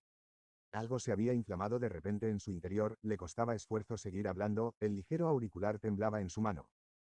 El claro sonido de la voz de ella excitada por la sorpresa, aquel golpe sonoro de alegría debió de tocar algún nervio oculto de su vida, porque sintió la sangre zumbándole en las sienes. Le costó trabajo comprender sus palabras. Y, sin querer ni ser consciente de lo que hacía, igual que si se lo hubiera susurrado alguien, prometió algo con lo que no contaba en absoluto, que al cabo de 2 días iría a Frankfurt. Y con ello acabó su tranquilidad, liquidó febrilmente sus negocios, fue en coche a toda velocidad para cerrar los tratos en la mitad de tiempo y, cuando al despertar a la mañana siguiente recordó el sueño que había tenido aquella noche, se dio cuenta de que era la primera vez en años, en 4 años, que había vuelto a soñar con ella. 2 días más tarde, después de anunciar su visita con un telegrama, cuando tras una gélida noche se acercaba a casa de ella, notó de repente al mirarse los pies que aquella mañana había cambiado algo. Este no es mi paso, no es mi paso de siempre, mi paso firme, directo, seguro. Porque vuelvo a andar igual que el muchacho apocado y tímido de 23 años que era entonces, el que avergonzado vuelve a sacudir con dedos temblorosos el polvo de su chaqueta desgastada por el uso y cubre sus manos con unos guantes nuevos antes de tocar el timbre. ¿Por qué me palpita de pronto el corazón? ¿Por qué me siento cohibido? Aquel día, al llegar aquí, tuve el misterioso presentimiento de que tras estas puertas de cobre me aguardaba agazapado el destino con ternura o con maldad. Pero hoy, ¿por qué me encojo? Porque siento esta creciente inquietud desbaratando toda la firmeza y la seguridad que hay en mí. En vano se esforzó por dominarse, evocó en su mente a su mujer, a sus hijos, su casa, su empresa. Pero, como si una niebla fantasmal lo hubiera oscurecido todo sumiéndolo en un crepúsculo, se sintió solo, igual que si todavía fuera un aspirante, aquel inexperto muchacho acercándose a ella, y la mano que apoyaba entonces sobre el picaporte de metal empezó a temblarle y a arder. Pero en cuanto entró, desapareció la extrañeza, pues el viejo sirviente, algo más delgado, aunque ya de por sí seco de carnes, lo recibió prácticamente con lágrimas en los ojos. El señor doctor, balbució ahogando un sollozo. Ulises, se le ocurrió pensar, conmovido, los perros de la casa te reconocen, te reconocerá la señora. Entonces el portero se hizo a un lado y ella le salió al encuentro con los brazos extendidos. Se miraron solo un instante entrelazando sus manos. Un breve y mágico instante para comparar, observar, palpar, reflexionar ardientes y sentir avergonzados el gozo y la felicidad en sus miradas antes de esconderlas. Y, entonces, la pregunta se resolvió en una sonrisa, la mirada, en un saludo confiado. Sí, todavía era ella, aunque más envejecida, por supuesto. Aquel mechón plateado seguía recorriendo el lado izquierdo de su cabello, que todavía peinaba con raya, su brillo de plata hacía que su rostro dulce y familiar fuera un punto más sereno, algo más serio. Sintió que la sed de interminables años lo llenaba al beber su voz suave y tan íntima por el sutil dialecto con que lo saludó. Qué amable por tu parte haber venido. Qué puro y libre sonaba aquello, como un diapasón que emite una nota después de haberlo golpeado, dando a la conversación su tono y su temple. Las preguntas y las respuestas iban corriendo como la mano derecha y la mano izquierda sobre el teclado, entremezclándose armónicas y claras. El ambiente opresivo y la timidez se habían disuelto en su presencia desde la primera palabra. Mientras hablaba, él iba escuchando sus razonamientos, pero en cuanto se calló, viéndola reflexionar arrobada, al bajar pensativa los párpados que hicieron invisibles sus ojos, una pregunta se deslizó rápida como una sombra de pies ligeros a través de él. ¿No son esos los labios que besaba? Y cuando lo dejó solo en la habitación un instante para atender una llamada de teléfono, el pasado surgió espontáneamente de todas partes, oprimiéndolo. Mientras imperaba la clara presencia de ella, aquellas voces invisibles se encogían, pero ahora cada sillón, cada cuadro tenía labios sutiles y todos le hablaban con un susurro inaudible, que solo él percibía y entendía. En esta casa he vivido yo, pensó, algo de mí ha quedado aquí, algo de aquellos años, todavía no he dado el paso definitivo, no estoy por completo en mi mundo. Ella regresó de nuevo a la habitación, alegre naturalmente, y las cosas volvieron a encogerse. Quédate a comer, Ludwig, dijo con alegre naturalidad. Y él se quedó el día entero a su lado, y juntos volvieron la vista atrás, hablando de los años pasados, que solo entonces, al contarlos aquí, le parecieron verdaderamente reales. Y cuando por fin se despidió besando su mano dulce, maternal, y la puerta se cerró detrás de él, tuvo la impresión de que jamás se había marchado. Sin embargo, por la noche, al encontrarse solo en la habitación extraña de un hotel, con el tic-tac del reloj a su lado y el corazón palpitándole en el pecho, golpeando cada vez con más vehemencia, aquella sensación de paz desapareció. No podía dormir, se levantó y encendió la luz, la volvió a apagar para seguir durmiendo sin sueño. No podía dejar de pensar en sus labios y en lo distinta que era cuando la conoció, sin la familiaridad y las suaves palabras de ahora. Y, de repente, se dio cuenta de que la serenidad que habían mantenido mientras hablaban era falsa, que en alguna parte todavía quedaba algo sin resolver, algo por solventar en su relación, y que aquella amistad no era más que una máscara puesta artificialmente sobre un rostro nervioso, inquieto, turbado por la confusión y la pasión. Durante demasiado tiempo, en demasiadas noches, junto al fuego del campamento, al otro lado, en su cabaña, durante demasiados años, durante demasiados días había pensado en su reencuentro de manera muy diferente, arrojarse uno en brazos del otro, un ardiente abrazo, la entrega definitiva, ropa que cae, a esa amistosa estampa, a esa educada conversación, a ese interesarse uno por otro que había resultado ser en realidad. Actor y actriz, se dijo, los dos frente a frente, aunque ninguno engañaba al otro. Seguro que esta noche ella duerme tan poco como yo. Cuando volvió a su casa a la mañana siguiente, a ella le tuvo que llamar la atención su falta de dominio sobre sí mismo, lo inquieto que estaba, su mirada esquiva, pues las primeras palabras con que se dirigió a él fueron confusas y ya no logró recuperar aquel sereno equilibrio en la conversación. Se elevaba con un estremecimiento, decaía, había pausas y tensiones que había que vencer ejerciendo una violenta presión. Algo había entre ellos contra lo que las preguntas y respuestas se estrelaban como murciélagos en una pared. Los dos se daban cuenta de que iban tocando temas de pasada o dejándolos a un lado hasta que, finalmente, tambaleándose por ese artificioso andar en círculo de las palabras, la conversación se agotó. Él lo advirtió a tiempo, y cuando ella volvió a invitarle a comer, se excusó diciendo que tenía una entrevista urgente en la ciudad. Ella lo lamentó mucho y muy sinceramente, ahora ya se aventuraba a imprimir de nuevo a su voz el tímido acento de la cordialidad y, sin embargo, no se planteó retenerlo seriamente. Mientras lo acompañaba a la salida, se miraban inquietos a hurtadillas. Sus nervios chirriaban, la conversación topaba una y otra vez con aquella barrera invisible que los acompañaba de habitación en habitación, de palabra en palabra, creciendo violentamente, tanto que ya empezaba a cortarles la respiración, de modo que fue un alivio cuando él, echándose el abrigo por encima, se colocó de pie junto a la puerta, pero, de pronto, se giró volviendo sobre sus pasos decididamente. En realidad, quería pedirte algo más antes de marcharme. Pedirme algo. Encantada, dijo, volviendo a sonreír radiante por poder cumplir su deseo. Tal vez sea una locura, dijo con una mirada vacilante, pero seguro que lo comprenderás, me gustaría ver una vez más la habitación, mi habitación, donde viví 2 años. Siempre he estado abajo, donde se recibe a las visitas, a los extraños, y ya ves, si ahora me vuelvo a mi hogar, no tendré en absoluto la sensación de haber estado en casa. Cuando uno se hace mayor, busca su propia juventud y se alegra tontamente al revivir pequeños recuerdos. Que tú te haces mayor, Ludwig, repuso ella casi con alborozo. Qué vanidoso eres. Mírame a mí con este mechón gris. Comparado conmigo no eres más que un muchacho y ya dices que te estás haciendo mayor. Déjame a mí ese pequeño privilegio. Y que olvido por mi parte no haberte acompañado inmediatamente a tu habitación. Porque es así, sigue siendo tu habitación. No encontrarás nada cambiado, en esta casa no cambia nada. Espero que tú tampoco, dijo él intentando bromear, pero al ver la mirada de ella, la suya se volvió sin querer tierna y cálida. Ella se sonrojaba con facilidad. Uno envejece, pero sigue siendo el mismo. Subieron a su habitación. Ya al entrar tuvieron un leve percance, ella iba a retirarse para cederle el paso después de abrir, cuando, al moverse los dos a la vez en un gesto de mutua cortesía, sus hombros chocaron fugazmente en el umbral de la puerta. Ambos se sobresaltaron y retrocedieron sin pensarlo, pero este fugaz roce de cuerpo contra cuerpo bastó para confundirles. Un mudo desconcierto rodeó su persona, ella se sentía doblemente sensible en aquella estancia vacía y sin ruidos paralizándola. Nerviosa, se dirigió apresuradamente hacia las ventanas para descorrer las cortinas y permitir que la luz cayera sobre las cosas agazapadas en lo oscuro. Pero en cuanto entró la claridad, el repentino chorro de luz hizo que todos los objetos, de pronto, adquirieran vida y se agitaran inquietos, sobresaltados. Todo daba un revelador paso al frente y proclamaba en voz alta un recuerdo inoportuno. Aquí el armario, que su solícita mano siempre le había ordenado en secreto, allí la librería, que se completó a conciencia para atender sus más fugaces deseos, allí, haciendo un alegato avasallador, la cama, bajo cuya colcha extendida yacían enterrados sus innumerables sueños con ella, allí, en el rincón, la idea ardiente le abordó de improviso, la otomana, donde aquella vez se le había escapado de las manos, inflamado por la pasión que ahora ardía abrasadora después de haber reavivado sus llamas. Reconoció por todas partes signos y recuerdos de ella, de la misma que estaba de pie a su lado, respirando tranquila, tremendamente extraña, volviendo la mirada, inaccesible.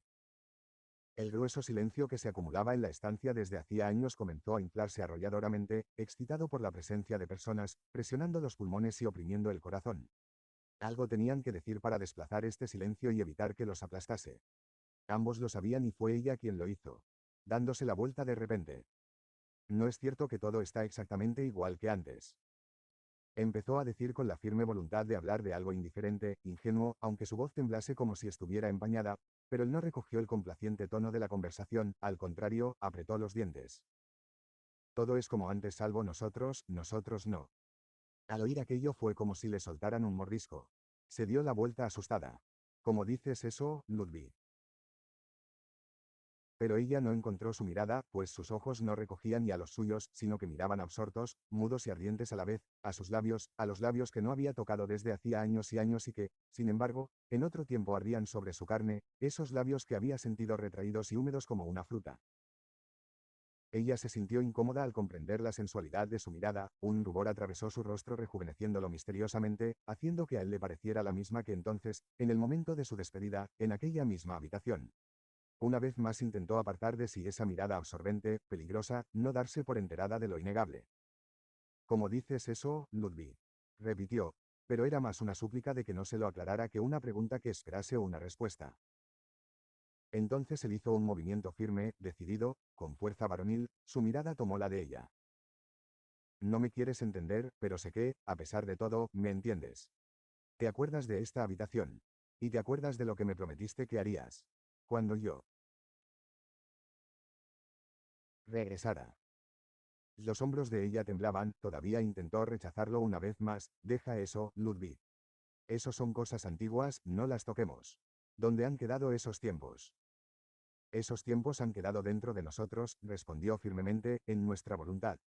He esperado 9 años mordiéndome los labios. Pero no he olvidado nada. Y te pregunto, ¿todavía lo recuerdas? Sí, dijo ella mirándole más tranquila, tampoco yo he olvidado nada.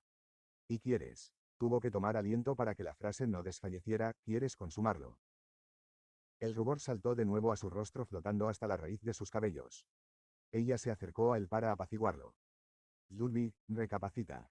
Decías que no has olvidado nada, pero no olvides que ya casi soy una anciana. Con el cabello gris uno ya no puede pedir nada más, porque tampoco tiene nada que dar. Te lo suplico, lo pasado pasado está, déjalo así. Sin embargo, en esos momentos, él encontraba un placer especial en mostrarse firme y decidido. Estás evitándome, dijo apremiándola, pero he esperado demasiado tiempo. Te pregunto, ¿te acuerdas de tu promesa? La voz de ella temblaba a cada palabra. ¿Por qué me lo preguntas si ya no tiene ningún sentido lo que te diga ahora que es demasiado tarde? Pero ya que me lo pides, te responderé. Jamás habría podido negarte nada, siempre te he pertenecido, desde el día en que te conocí. Él la contemplaba. Seguía erguida incluso en medio de su confusión, clara, auténtica, sin cobardía, sin subterfugios, siempre la misma, su amada, maravillosamente reservada en esos instantes, cerrada y abierta a un tiempo. Sin ser consciente de lo que hacía, avanzó hacia ella, pero en cuanto la mujer advirtió el ímpetu con que se acercaba, lo rechazó implorándole. Ven, Ludwig, ahora tienes que venir, no nos quedemos aquí, vayamos abajo, es mediodía, en cualquier momento puede entrar a buscarme la doncella de servicio, no podemos quedarnos aquí por más tiempo. Y la irresistible fuerza de su ser acabó por doblegar la voluntad de él, que la obedeció sin decir ni una palabra, exactamente igual que entonces. Bajaron al recibidor y atravesaron el zaguán hasta llegar a la puerta, sin atreverse a decir nada, sin mirarse el uno al otro. En la puerta, él se volvió de repente y le dijo: No puedo hablarte ahora, discúlpame. Te escribiré. Ella le sonrió agradecida. Sí, escríbeme, Ludwig, es mejor así. Y en cuanto se encontró de vuelta en la habitación de su hotel, se precipitó a la mesa y le escribió una larga carta que, palabra a palabra, página a página, iba volviéndose más impetuosa y arrebatada por la pasión contenida, truncada repentinamente. Iba a ser su último día en Alemania en meses, en años, tal vez para siempre, y no quería, no podía marcharse y dejarla con la mentira de su fría conversación, faltando a la verdad obligados por la conveniencia social. Quería, tenía que hablar con ella otra vez, a solas, libre de aquella casa, del miedo, del recuerdo y del embotamiento de las estancias vigiladas que los cohibían. De modo que le propuso que le acompañara en el tren de la tarde a Heidelberg, donde una vez, hacía una década, habían disfrutado de una breve estancia, extraños aún el uno para el otro y, sin embargo, movidos ya por la intuición de una íntima afinidad, ese día, sin embargo, habría de ser la despedida. Era su último deseo, el más hondo, ya solo le pedía esa tarde, esa noche. Siguió la carta apresuradamente y la envió por medio de un recadero a la casa de ella. En un cuarto de hora ya estaba de vuelta trayendo en sus manos un pequeño sobresellado de color amarillo. Lo rasgó con mano temblorosa, solo había una nota dentro, un par de palabras escritas con su letra firme, resuelta, apresurada y, sin embargo, enérgica. Es una locura lo que me pides, pero jamás pude y jamás podré negarte nada. Iré. El tren ralentizó su marcha, una estación con luces centelleantes le obligaba a refrenar su carrera. Sin querer, levantó la mirada soñadora que había concentrado en su interior y adelantó el cuerpo para contemplar de nuevo la tierna figura de sus fantasías recostada frente a él en la pálida oscuridad. Sí, allí estaba, era verdad, siempre fiel, la que lo amaba serenamente había venido con él, a él, una y otra vez lo envolvía con su presencia tangible.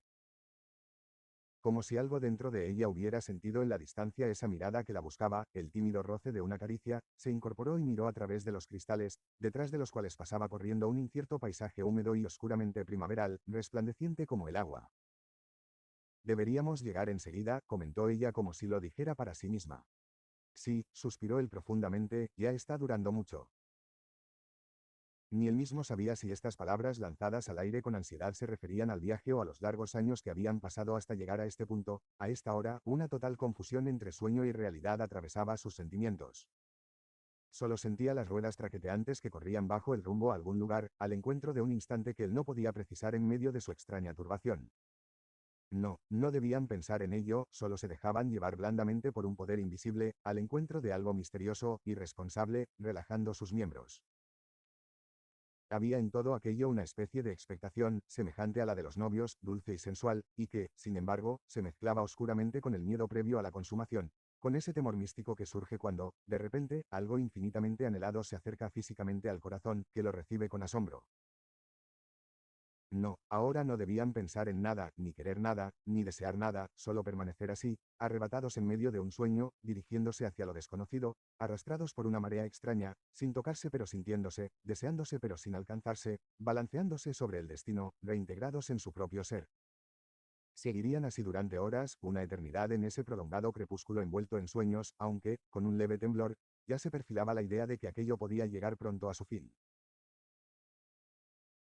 Y allí estaban ya, titilando por todas partes igual que luciérnagas, a un lado y a otro, por todo el valle, aquellas brillantes chispas eléctricas que se multiplicaban, farolas que se encadenaban duplicadas en rectas hileras, mientras el rechinar de los raíles se elevaba por encima de ellos y una pálida cúpula de vapor algo más claro que la oscuridad se expandía a su alrededor.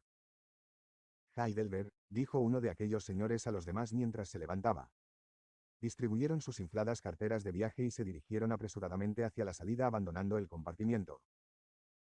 Las ruedas rechinaron sordamente al frenar en el enlace de los raíles de la estación, hubo un tirón, una fuerte sacudida, luego la velocidad disminuyó y las ruedas chirriaron por última vez como si fueran un animal atormentado.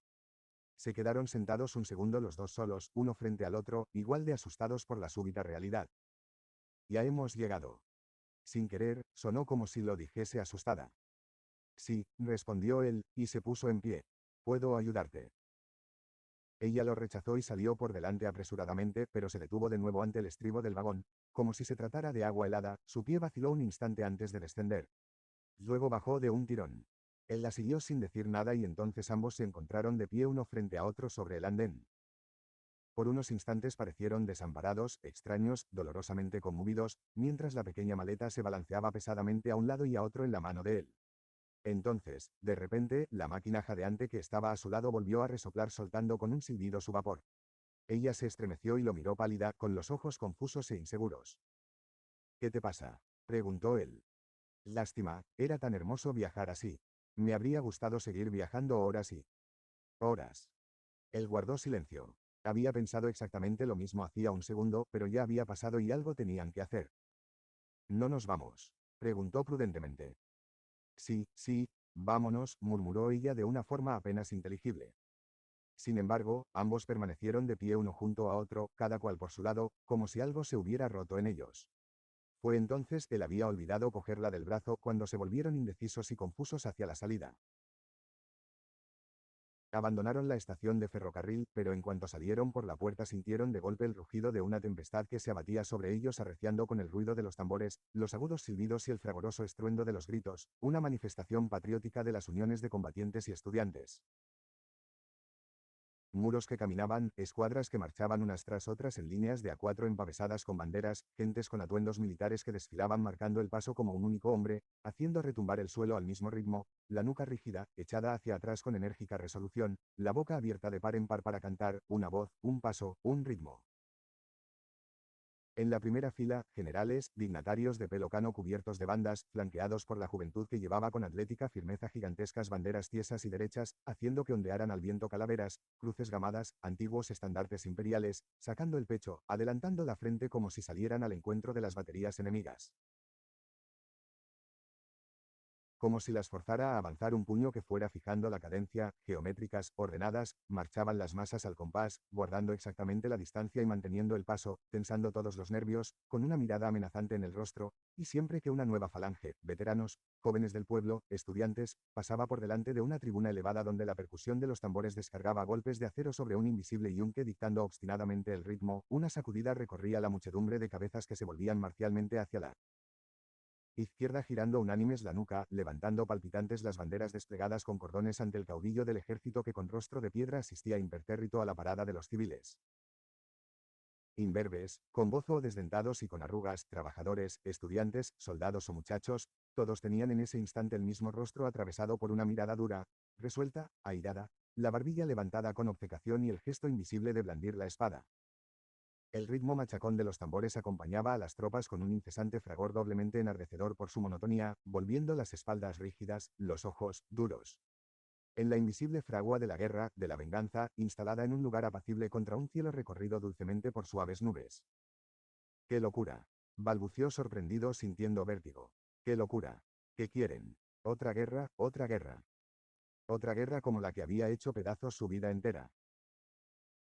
Con un extraño temblor miró sus rostros jóvenes, se quedó mirando absorto a esa masa que avanzaba negra, en escuadras de a cuatro, esa cinta cinematográfica cuadrada que se desenrollaba de la estrecha bobina que contenía una oscura cajita, y cada rostro en el que se paraba estaba igual de tieso, resuelto y amargado, era un arma, una amenaza.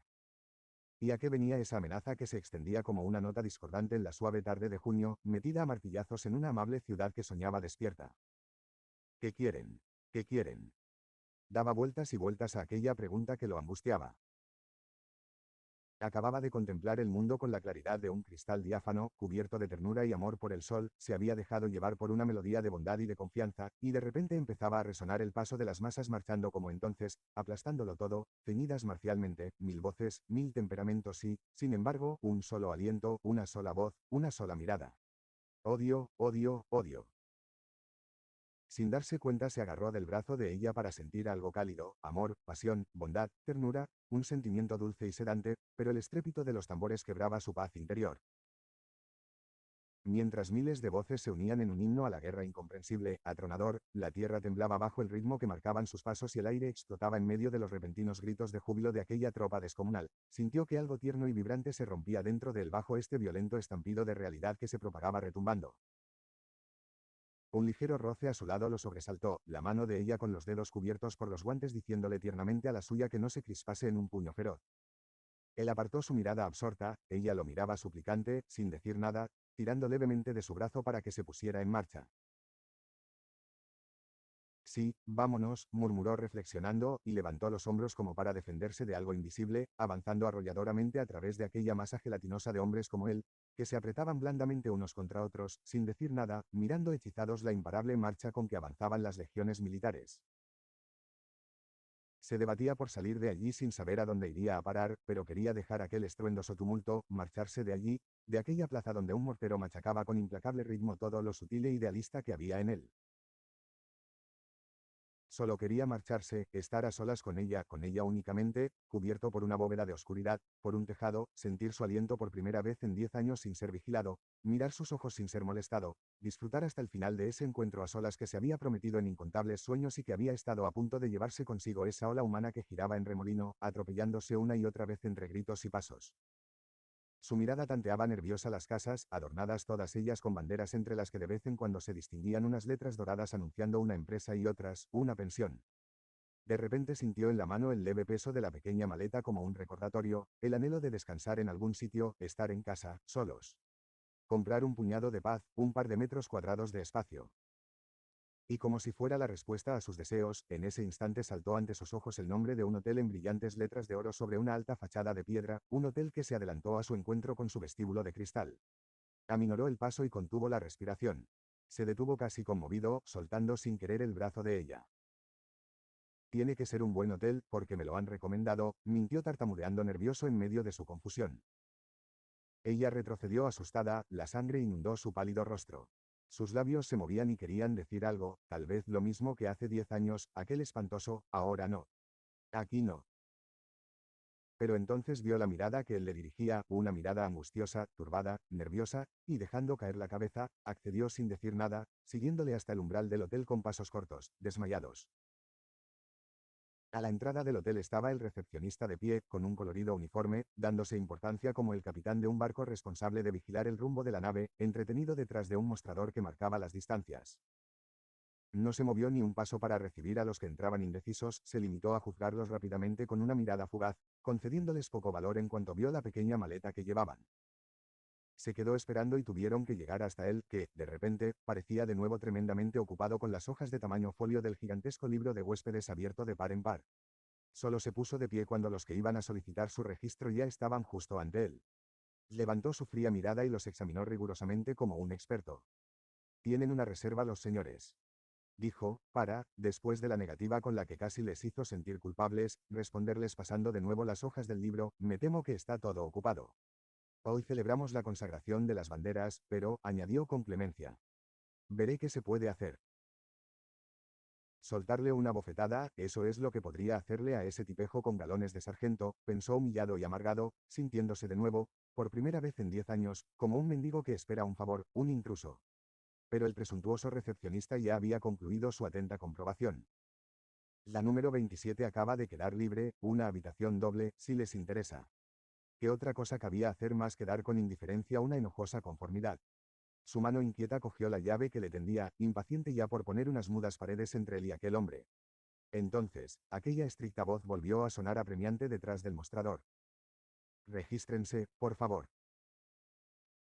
Y le presentó una hoja cuadrada, en la que encontró distribuidos en recuadros 10 o 12 epígrafes que debía rellenar: estado civil, nombre, edad, filiación, lugar de residencia y nacionalidad, el impertinente cuestionario administrativo al que tiene que ceñirse todo hombre vivo. Cubrió aquel tedioso trámite a vuelapluma, pero al tener que consignar el nombre de ella uniéndolo al suyo en matrimonio, ¿qué otro habría sido su deseo más secreto en cierta época? Sin ser verdad, sintió cómo el ligero lápiz con que escribía temblaba pesado en su mano.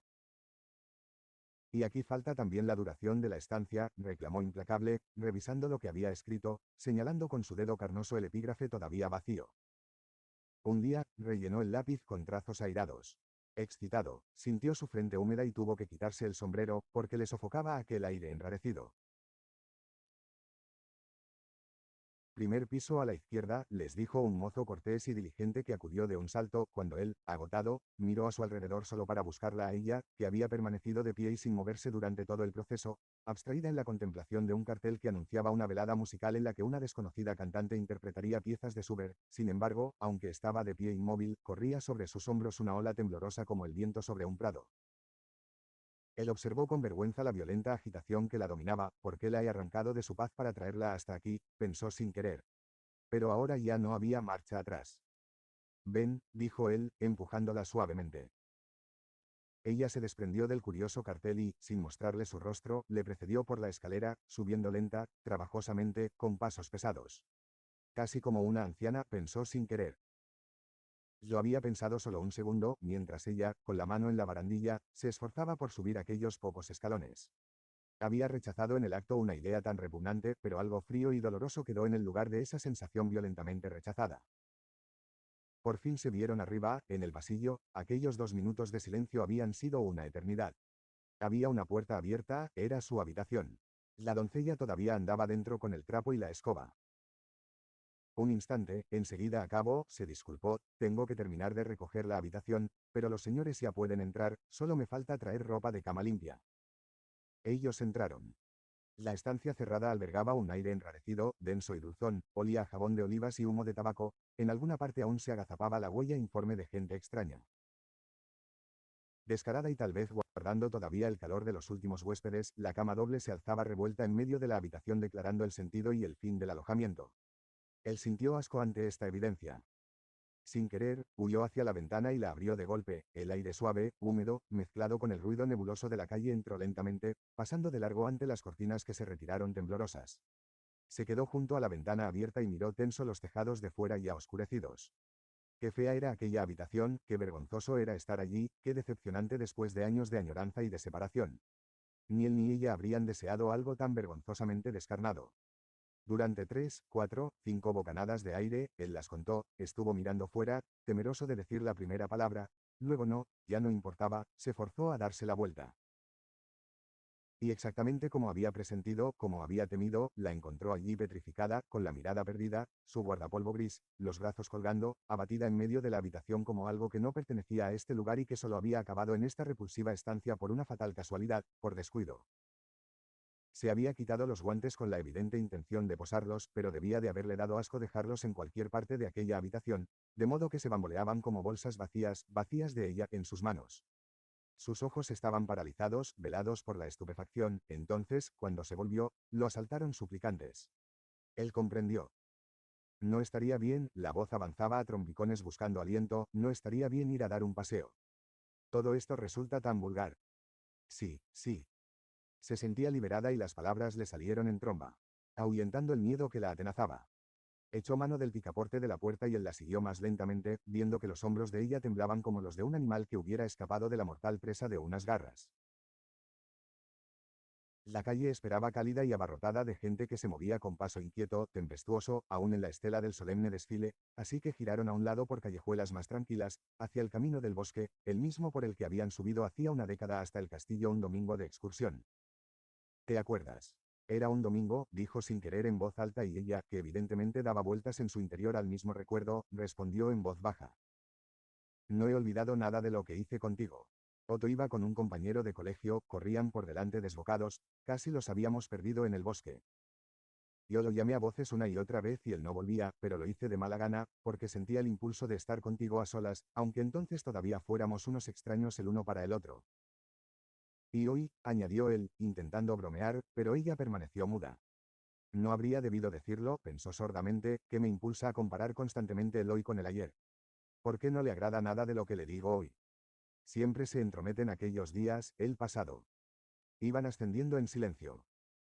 Las casas, pegadas unas a otras, se inclinaban ante sus ojos iluminadas por una pálida luz. El río serpenteante se arqueaba cada vez con más claridad en el crepúsculo del valle, mientras los árboles susurraban y dejaban caer la oscuridad sobre ellos. No se cruzaron con nadie, solo sus calladas sombras se arrastraban por delante de ellos y siempre que una farola iluminaba sus figuras perpendicularmente, las sombras se fundían una con otra, como si se abrazasen, se ensanchaban ansiando unirse cuerpo con cuerpo en una sola figura, luego se apartaban una vez más, para volver a abrazarse, mientras ellos caminaban cansados, respirando profundamente.